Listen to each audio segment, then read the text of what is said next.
ஓம் முருகா போற்றி போற்றி. என் அன்பு குழந்தையே, பொறுமையாக இரு. அனைத்தும் சரியான நேரத்தில் உன்னை வந்து சேரும். உனக்கு இனி ஒவ்வொன்றாக நல்லது நடக்கத் தொடங்கும். நான் உனக்கு துணையாக இருக்கும்போது அத்தனையும் நான் சொல்வது போல் நடக்கச் செய்வேன். தினசரி வாழ்க்கையை நடத்துவதற்கு நீ பட்ட கஷ்டம் எவ்வளவு என்று எனக்கு தெரியும். இந்த வாழ்க்கை போதும் முருகா என்று அழுது புலம்பினாய். எல்லாம் மறந்து விட்டாயா? அனைத்தும் நான் அறிந்து கொண்டேன். அனைத்தும் நன்மைக்குத்தான். இப்போது எப்படி இருக்கிறாய்? உன் முகத்தில் மலர்ச்சி தெரிகிறது. காரணம், உன் வேண்டுதல் உன்னுடைய பக்கத்திலேயே வந்து கொண்டே இருக்கிற. உன் வேண்டுதல் 2 என்னிடம் சொன்னாய். அந்த 2இல் ஒன்றை நான் நிறைவேற்றி காண்பிக்கப் போகிறேன். அதற்கான ஒரு சில அறிகுறிகள் உனக்கு தோன்ற ஆரம்பித்து விட்டது. இனி யாரும் என் அனுமதியின்றி உன்னை எதுவும் செய்ய முடியாது. உனக்காக அன்பை அளவில்லாமல் தருவதற்கு உன் முருகன் நான் இருக்கிறேன். அதனால் அன்பிற்காகவோ பாசத்திற்காகவோ நீ யாரிடமும் ஏங்க வேண்டாம், எதிர்பார்க்க வேண்டாம். சுயநலம் உள்ள சில பேர் உன்னுடைய அன்பை தவறான நோக்கத்திற்கு எடுத்துச் சொல்கிறார்கள். தன்னுடைய சுயநலத்திற்காக பயன்படுத்திக் கொள்கிறார்கள். நீ இதனால் கண்ணீர் விட்டது எனக்கு தெரியும், புலம்பியது எனக்கு தெரியும், வேதனைப்பட்டதும் எனக்கு நன்றாக தெரியும். நீ கண்ணீர் விடும்போது நான் அதை பார்த்து கொண்டு சும்மா இருப்பேன் என்று மட்டும் நினைக்காதே.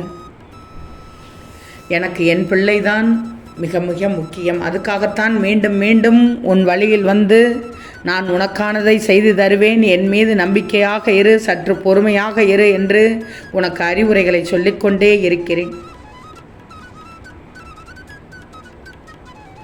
உனக்கு வழியை வந்து கூட ஊர்ஜிதம் பண்ணி கொண்டிருக்கிறேன் என்று தான் சொல்லணும். உதவி செய்வதற்கு நான் இருக்கும்போது சுற்றியுள்ளவர்களை தேடி அடையாதே.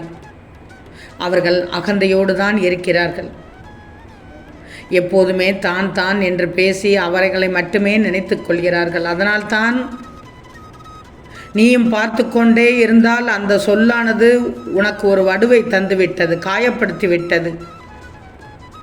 அதனால்தான் இப்போது கூட நிம்மதி இல்லாமல் இருக்கிறாய். நிம்மதியே போய்விட்டது என்று எனக்கு நன்றாக தெரியும். அவர்கள் உன்னை கஷ்டப்படுத்தி உன் உணர்வுகளை அடக்கி வைத்து வார்த்தைகளால் கொடுமைப்படுத்தி உன் மனதை நோகடிப்பது எனக்கு நன்றாக தெரியும். கவலைப்படாதே. அவர்கள் எப்படி வேண்டுமானாலும் இருந்துட்டு போகட்டும். உன் அழுகுரலுக்கு சமமான வருத்தத்தை அவர்களுக்கு கொடுத்து அவர்கள் தொண்டையை அடைத்த அந்த நிலைமையை அவர்களுக்கும் உணரச் செய்வேன். அப்போதுதான் புரியும். இது பழிவாங்குதல் அல்ல, அவர்கள் அனுபவிக்க வேண்டும் என்று அல்ல, உணரணும். அந்த நிலை, நீ இப்போது இருக்கும் நிலை அவர்களுக்கு வந்தால் நீ எப்படி அவதிப்பட்டாய் என்று அவர்களுக்கு புரிய வைக்கணும். கவலையே படாதே. நீ நினைத்ததையும் நான் கொடுத்த வாக்கினையும் உன் வாழ்க்கையில் நான் நிச்சயமாக நிறைவேற்றி தருவேன். முதலில் ஒரு விருப்பத்தை தருகிறேன், நிறைவேற்றி தருகிறேன். உன் வாழ்க்கை நல்லதாக இருக்கும். வாழ்க்கையில் துன்பம் வந்தால் நிரந்தரம் என்று மட்டும் நினைச்சுக்கிடாது. எதுவுமே நிரந்தரம் இல்லை. எத்தனை முறை நானும் சொல்கிறேன், எதுவும் நிரந்தரம் இல்லை, எதுவும் கடந்து போகும். அது நன்மை என்றாலும் சரி, தீமை என்றாலும் சரி, இன்பம் என்றாலும் சரி, துன்பம் என்றாலும் சரி, அனைத்தும் மாறி மாறி வந்து கொண்டே இருக்கும். இதுதான் நிதர்சனமான வாழ்க்கை. வாழ்க்கை இப்படி இருந்தால்தான் பக்குவப்பட்டு நீ அடுத்தடுத்த கட்டத்திற்கு செல்ல முடியும். ஒரே கட்டத்தில் யாரும் இங்கு இருக்க முடியாது, யாராலும் இங்கு வாழ முடியாது. அது ஏழை என்றாலும் சரி, பணக்காரர் என்றாலும் சரி, நல்லவர்கள் என்றாலும் சரி, கெட்டவர்கள் என்றாலும் சரி, நீயாக இரு. போராட்டமே வாழ்க்கை என்று புலம்பினாய்.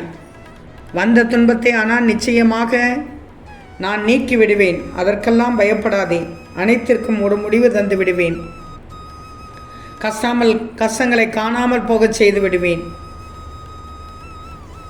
முதலில் உன் வேண்டுதலில் ஒன்றை நிறைவேற்றி அதை மிகப்பெரிய மாற்றமாக நடக்க துவங்கும் போதே தெரிந்து கொள்வாய். உனக்கு அதற்கான அறிகுறி தெரிந்துவிடும். நம்பிக்கையோடு இரு. உன் முருகன் நான் இருக்கிறேன். உனக்கான நல்ல நேரம் வந்ததால் தான் இதை கேட்கிற. கவலையை விடு. நீ நிச்சயமாக முன்னேறுவாய். உன் மனதில் எதிர்காலத்தை பற்றிய பயம் இருந்தால் அதை இப்போதே விட்டுவிடும். வாழ்க்கையில் நீ போதுமான அளவு வாழ்க்கையில் காத்திருந்து விட்டாய். இனிமேல் காத்திருக்க வேண்டிய அவசியமே இல்லாமல் இந்த முருகனே வந்து உன் வேலையை முடித்து தருவேன். எங்கேயும் காத்திருக்க வேண்டாம், எதற்காகவும் காத்திருக்க வேண்டாம். உனக்கு தேவையானது அனைத்தும் ஒன்றன் பின் ஒன்றாக வந்து சேரும். போராட்டமாக உன் வாழ்க்கையை துயரப்பட்டு வாழ்ந்து கொண்டிருக்கிறாய். நல்ல திருப்பத்தை இந்த முருகன் தருவேன். நீ துவண்டு போகும் சமயத்தில் யாரும் துணை இல்லை என்று வருத்தப்படாதே. உனக்காக ஏதாவது ஒரு உருவில் உன்னோடு இந்த முருகன் வந்து துணை நிற்பேன். உன்னை தேடி ஒரு புது மனிதன் வந்து கொண்டிருக்கிறான் என்றால் அது நான் என்பதை தெரிந்து கொள். உன்னை தேடி ஒருவர் உதவி செய்ய வருகிறார் என்றால் உன் முருகன் என்று நினைச்சிக்கோ. உன் பக்கத்தில் வந்து ஒரு அறிவுரை சொல்கிறேன் என்றால் அது உன் முருகன் என்று நினைச்சுக்கோ. நிச்சயமாக மூன்றாம் மனிதராகத்தான் இருப்பேன். அப்போதுதான் நீ புரிந்து கொள்வாய். உனக்கு பழகிய மனிதனாக வரமாட்டேன். பின்பார், இனி நடப்பவை நடக்கப் போவை எல்லாம் நன்மையாக இருக்கப் போகிறது. இனி வாழ்க்கையில் முன்னேறி சென்று கொண்டே இருப்பாய். மகிழ்ச்சி அடுத்தடுத்து வந்து கொண்டே இருக்கும். இனி உன்னுடைய இடத்தில் புலம்பல் என்பதே இருக்காது. ஏன்னா வாழ்க்கையில் மிகவும் துன்பங்கள் வருகிறது என்று புலம்பிக்கொண்டே இருந்தாய். இனி அந்த புலம்பலுக்கு உண்டான வழியே இல்லை. என்ன செய்ய போகிறோம் என்று மனதில் நிம்மதி இல்லாமல் இருந்த உனக்கு அனைத்தையும் மாற்றுவதற்கு நான் தயாராகிவிட்டேன். விரைவில் இதற்கான நிம்மதி எல்லாம் கிடைத்துவிடும். உன் முருகன் உன்னை விழ விட மாட்டேன். எழ வைக்கத்தான் செய்வேன். நீ எதற்காக கலங்கி இப்படி இருக்கிறாய்? எதுவும் நடந்து விடவில்லை, எதுவும் நடக்காது. நான் பார்த்து கொள்கிறேன். நீ கேட்டதைத்தான் செய்து கொண்டிருக்கிறேன். ஆனால் ஒன்று மட்டும்தான் இப்போது நிறைவேற்றுகிறேன். அடுத்த ஒன்றுக்கு எதிர்பார்த்து காத்திரு. நிச்சயமாக நடக்கும் நேரத்தில் நடக்கச் செய்து விடுவேன். நீ கலங்கக்கூடாது, நம்பிக்கையை இழக்கக்கூடாது. இனி உன் வாழ்க்கையில் உன் முருகன் இருக்கிறேன் என்பதை முழுவதுமாக அறிந்து கொள்ளப் போகிறாய். மற்றவர்களுக்கும் எடுத்துச் சொல்லப்படுகிறாய். பொறுத்திருந்து பார். அத்தனை அற்புதங்களும் நடக்கப் போகிறது. இதை முதலாக நீ பார்க்கப் போகிறாய். ஏன்னா இவ்வளவு நாள் நீ கஷ்டப்பட்டு விட்டாய். என்னிடம் வந்து என் பிள்ளையான பிறகு இதுதான் முதல் விருப்பத்தை நீ பெறப்போகிறாய். நாட்கள் தள்ளி தாமதமாகிவிட்டது என்று வருந்தாதே. எதை எப்போது என் பிள்ளைக்கு தர வேண்டுமோ அதை அப்போது தந்து விடுவேன். நம்பிக்கையோடு இரு, பொறுமையோடு இரு, தன்னம்பிக்கையோடு இரு, துணிச்சலோடு இரு. ஓம் முருகா போற்றி போற்றி.